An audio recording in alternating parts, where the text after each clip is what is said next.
we're gonna get started. All right, y'all. So first things first, you're gonna start with a clean, dry deck.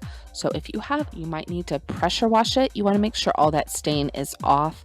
And if you put some water on your deck and it soaks in, you're good to go. It can accept stain. Once your boards are ready, mine are new. They just needed a sweep, maybe a good blast with the hose. You could start with your tape and drape, as I like to call it. So this is just a painter's plastic that has the tape built in. It makes it real easy to just go around, tape the whole top of your porch, and then pull down the plastic. You're still gonna have to tape those bottom parts, but it's so much easier than having to manually add the tape all the way around. At least I think it is, you know, do what you want, but I like it. It is a little more expensive, but it's not so much expensive that it's not worth the time saver.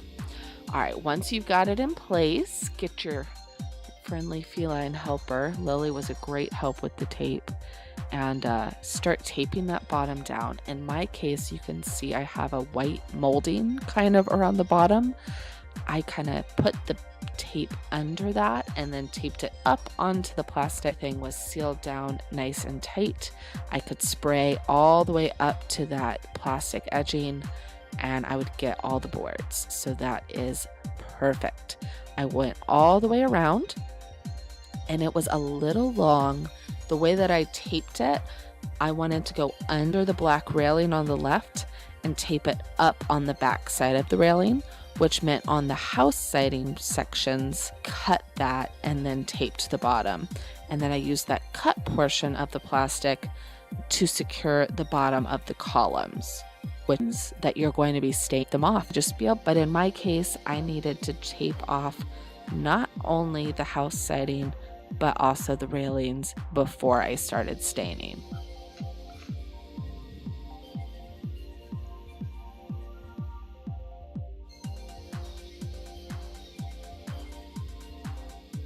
Okay, so now we're gonna actually start staining. So I've got my sprayer, my little Wagner, and I put on the fine finish nozzle. It has two nozzles, fine finish, which is the smaller one, and the larger container. Now the larger container can do an 8x10 area in a couple of minutes.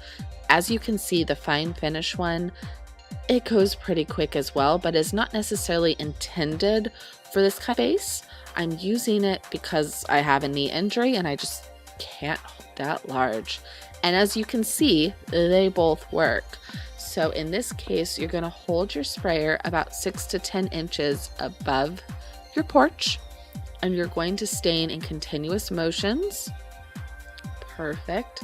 All the way along the wood grain. So you're going to as much as possible. Oh, out of stain. All right, so I went and refilled my stain. And now I'm going to keep going. So since your deck is going to be pretty clean, it takes the stain really well. You can see where it's staining. You can see exactly how it's working. It's actually a very easy process, just easier without a knee injury. You're going to stain your entire deck all the way across and then look at your can and it's going to tell you what the dry time is to walk on it and what your dry time is to recoat it. So mine was 30 minutes to touch and 2 hours to recoat. So now I'm recoating it 2 hours later and I am using the large container here. So you can see it is just a bit bigger. It's going to take our paint just that much further. I am having to hold on to the railing more because it's a little heavier for me with my injury, but it's not undoable. So this is about where I ran out of where I ran out of stain the first time. So much further with the larger canister. So in this case, I am actually using Super Deck, which is a solid based water-based stain from Sherwin-Williams. I'm using it in my Wagner sprayer and it recommends 2 coats. And since I'm spraying it instead of brushing it, it goes on so much faster and in thin coats, which is perfect for the stain. That's what you really want. If you brush it on, it goes on a lot heavier. This is King's Canyon, which is a stock color. I chose that because it has an IR reflective technology.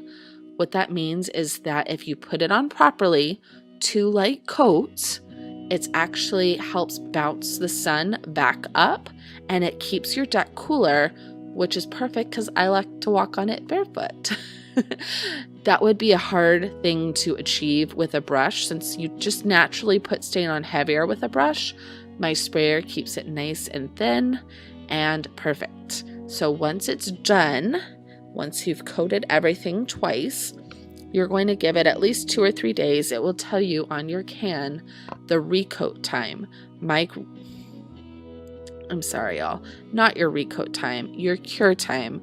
Recoat time means how long until you can paint again. Cure time is how long until you can put stuff on it. So this is 3 days later after it's cured, and my brother and my mom's the fun for all my resin and my gardening supplies. So everyone will have this, but if you need some storage outside, these are great. My mom actually got them for me for Christmas a couple years ago, and I love them. So I'm just gonna go ahead and tastefully love how the stain turned out. I am using this little doormat to help protect it from scratching. It is cured, but it can still scratch with something sharp and heavy. Now, it's not going to scratch under like a chair leg, but lockers, yes.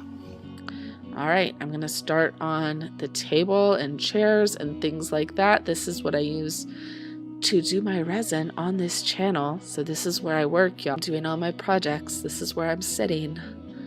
You know. I'm so excited to put everything back and see how it comes together. All my pretty ferns and my planters. Oh, I've put all these planters in the last couple weeks. It's exciting to actually on the porch. And it has a marble top or granite's heavy. That's why my brother's carrying it for me. Thanks, Will. Alright, y'all, I am going to go and I will be back in just a minute to show you the finished porch. Hope you enjoyed the entire experience, and I hope this shows you that if I can stain my entire deck almost by myself, and you can too, just grab a helper for the tape. That was the worst part.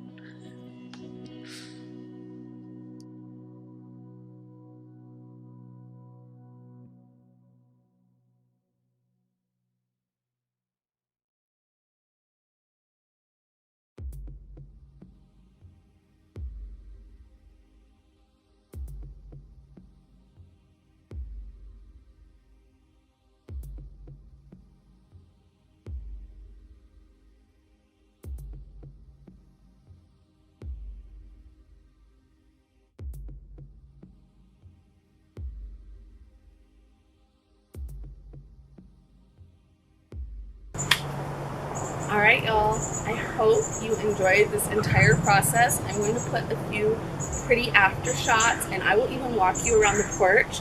You guys, I am absolutely obsessed with how it turned out. I wasn't sure about the gray. I was trying to decide between gray and a stained dark walnut, but I love how the gray turned out, especially with all the copper. It looks so pretty.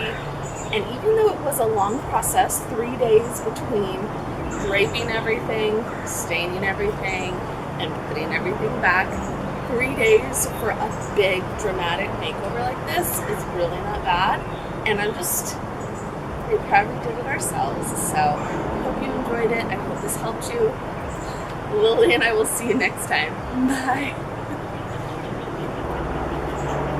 Lily.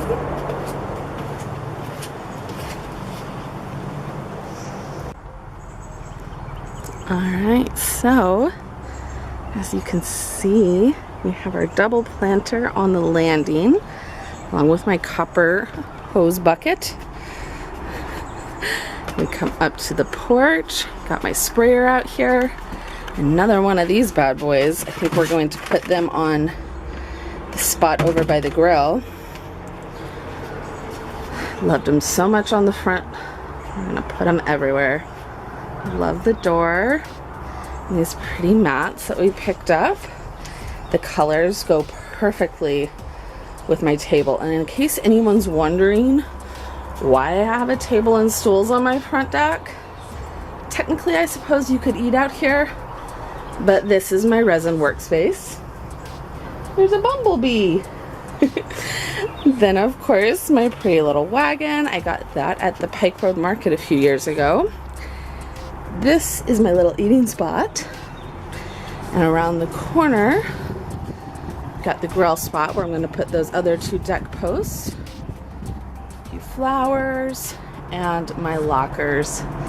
Again, maybe not traditional for your porch. They are great for all weather, and they hold my resin supplies like a boss. Plus, I'm kind of obsessed with the color. So, hope you guys liked my little porch makeover. Can't wait to show you the rest of the house and the garden as we go along. Bye, y'all.